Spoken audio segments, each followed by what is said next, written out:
Hello everybody and welcome back to Collective Stream YouTube channel. Hope you guys are all doing very well today. I'm doing great. Today's video I'm going to be talking about the Chinese Simplify exclusive, which I gotta be honest, when it first came out, kind of like the Pokemon Company was trying to break into the Chinese market, right? And I have my iPad out in front of me right here, and I'm just trying to look at some of the artwork. And when I first saw the arts, I have to be honest with you. Let me have a look.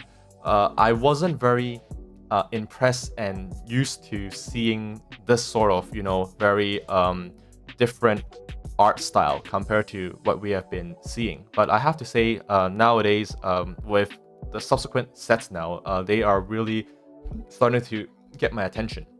And the first set was when we got that really Pikachu that was like high jumping Pikachu, and then we got the Pikachu with the Gengar right behind it. And then I was like, oh yeah, that looks cool, yeah, but really not digging the art style. But then now the art is getting stronger and stronger. And then when I'm looking at it, what really caught my attention is the Pikachu that is holding its hand and then looking at Psyduck taking a nap on a field of grass. And then at the back you have the guests, that the starring Jigglypuff, and then a flying Dragonite at the back. So then when these cards have these guest appearance, I will call them, of other Pokemon, they tend to do pretty well. And not just like from a solely investing perspective, although I do consider that to be a major factor when I look at cards, but I do think like this Psyduck for me hits all the right spot. And then I'm also, my eyes and my brain is kind of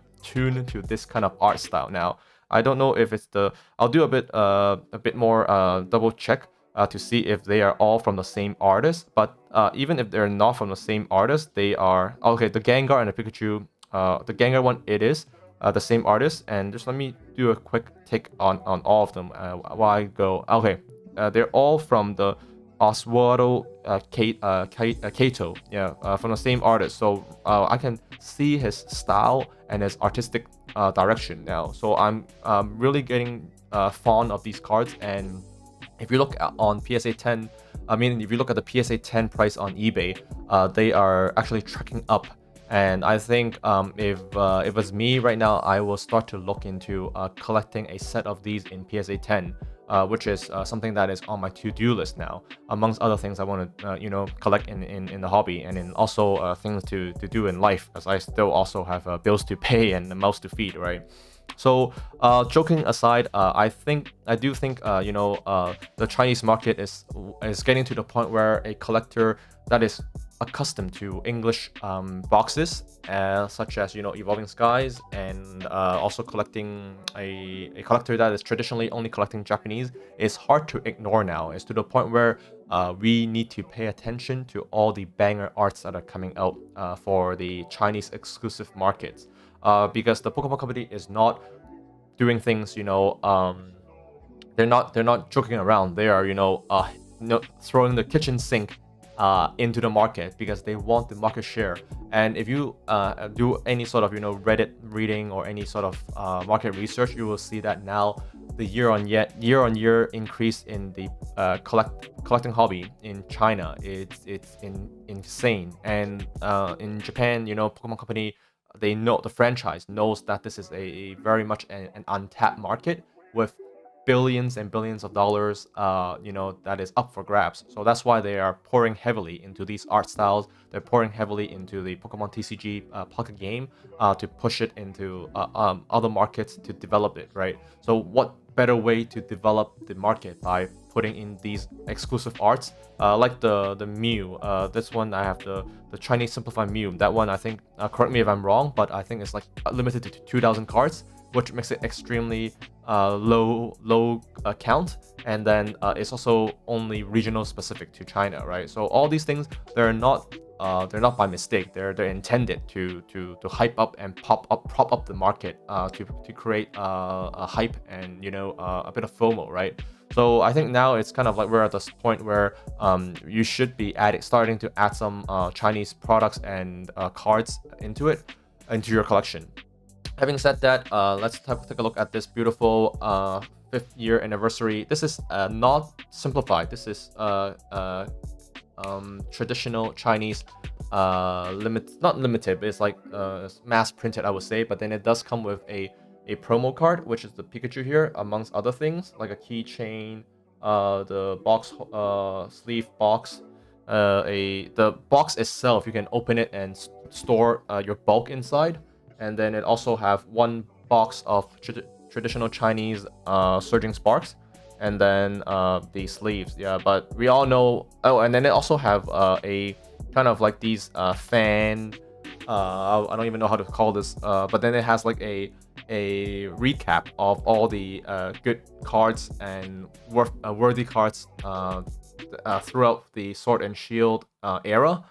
So then it's let's see if we can get a better yeah. So you see all the hollows and some of the is that a tag team? Yeah, and then there's a lot of these, and I see a Charizard in there, right? So that it comes with all these and a bit of information given in the box. If you just YouTube it, I'm sure a lot of YouTubers have already opened this and kind of showed you the content inside. I'll show you on the top. Here's a recap of all the cards. You can pause the video if you want to have a closer look. But then the number one chase is just this promo card, and then these boxes were slept on. You know, I slept on these. I didn't even buy a lot of these, and I sort of like regret it now. But if you did, yeah, congrats. They are now worth $500 a pop or something like that. Yeah, and then the PSA 10 in PSA 10 condition is also worth a good amount of money. So yeah, like this also bridged into the let me open up the really cool looking evolutions that are also exclusive to the Chinese region. So we have the Leafeon sitting on the tree branch, and then we have kind of Sylveon kind of tap dancing on the field, and then what else do we have? They're all unique. They're really cool art. Yeah, and then really dope Eevee. Kind of just sitting there chilling, maybe waiting for his or her owner. And then you have the Umbreon, which might be like very likely the most expensive card as always, because Umbreon is like have a cult following basically. Any set that has an Umbreon or the Umbreon card itself it just prints money basically. Yeah, so that's the Chinese exclusive with the Sylveon sleeve pack as the cover art.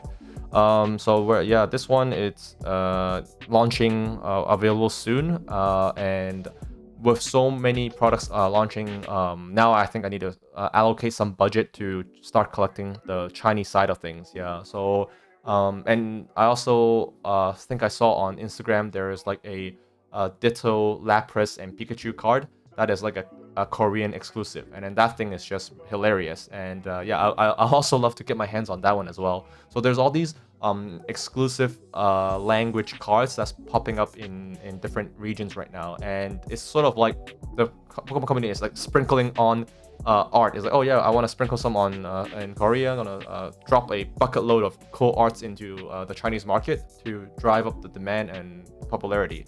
And yeah, just give us a lot of things to collect. So pretty much, yeah, that's kind of like the quick video that I wanna kind of talk about. And let's keep on monitoring the price trajectory of these cards moving forward, because I'm sure if you have a set of the progressive Pikachu art rares, if you have it in PSA 10 form, they're going to be like kind of like my Hibiki bottle at the back. Yeah, like some of my friends, they like to collect the Hibiki bottles just because they look nice, not even to drink it. Like I love to drink them, but then I order them in hotel lounges. I'm not gonna crack a brand new bottle of Hibiki that costs like $1,000 US to drink a little bit on the rock, right? But anyway, yeah, like just like the Hibiki or the Yamazaki whiskey, people collect the sequentials, from 2013, 14, 15, whatever, airport edition or limited edition or harmony edition, blah blah blah.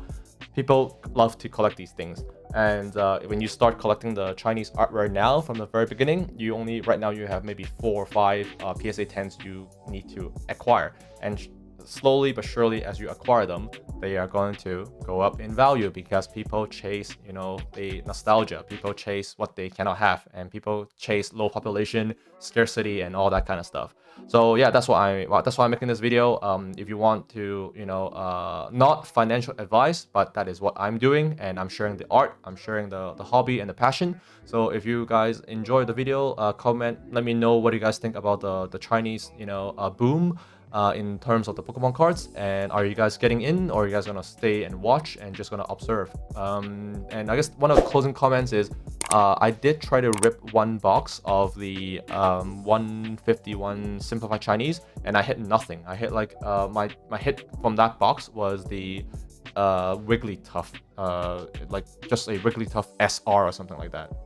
So those, which further for me reinforce the fact that I need to buy singles and not buy the box, because your likelihood of getting the hit card from the box is extremely low. You're pretty much not gonna hit anything. You're better off like pouring the money down the drain or going to the casino and betting. I don't know, just play the worst odds at the casino. It's still far better than ripping singles. So if it was me, my money, I'm gonna just buy the PSA 10, or another more risky play is to buy maybe the CGC 9.5 or CGC 9, depending on your risk tolerance, or buy raw and then grade those instead of ripping the box. So that's my final piece of advice to end the video. And yeah, I'll talk to you guys more in the next one, which is coming up very soon. And what I'm going to be doing is a bit of casual chat for this evening. And then this is the box that was harmed during the transport. You see my blue tech piece got stuck on the box, and now I can no longer salvage the box.